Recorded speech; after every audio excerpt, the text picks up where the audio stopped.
À tous. Petit point qui est en dehors de Sequence et donc de notre produit. Petit, élément qu'on me demande souvent, c'est, «Oui, mais comment on modifie des images de manière plus personnalisée?» Parce que c'est vrai qu'au bout d'un moment, en fait, on voit très vite que c'est de l'IA en termes d'images et donc on a envie de les customiser. Il y a une manière très simple que j'aimerais vous partager.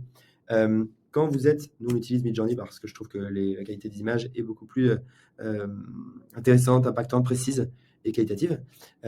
C'est de pouvoir ajouter directement des images qui vous plaisent. Donc là, par exemple, moi, j'en ai ajouté. Donc il y a l'URL 1, l'URL 2.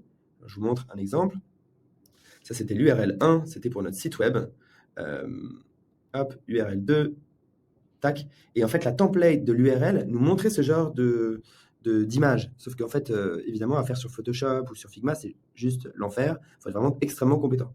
Donc, ce qu'on a fait, c'est qu'on a mis les URL qui nous paraissaient hyper intéressants, rajouté un prompt qui explique de quoi l'image doit parler. Et il nous a généré cette super image où en fait, nous, on parlait de sécurité, confidentialité qu'on offre via Sequence en utilisant nos API.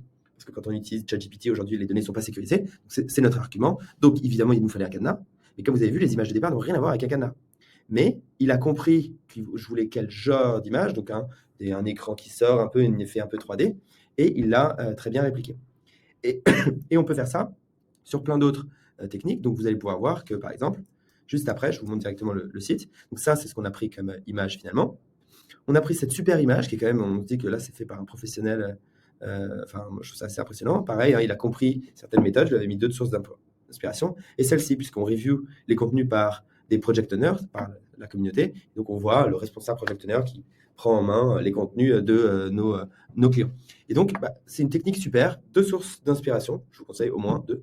Un petit prompt. Vous l'envoyez sur Midjourney et le travail est fait. Alors évidemment, il faut peut-être parfois retravailler certains détails, mais ça permet de faire un gros bond en avant pour atteindre une certaine créativité et surtout se rapprocher de ce qu'on a vraiment envie. Voilà, dites-moi si vous avez d'autres questions, j'essaierai d'y répondre. Bye.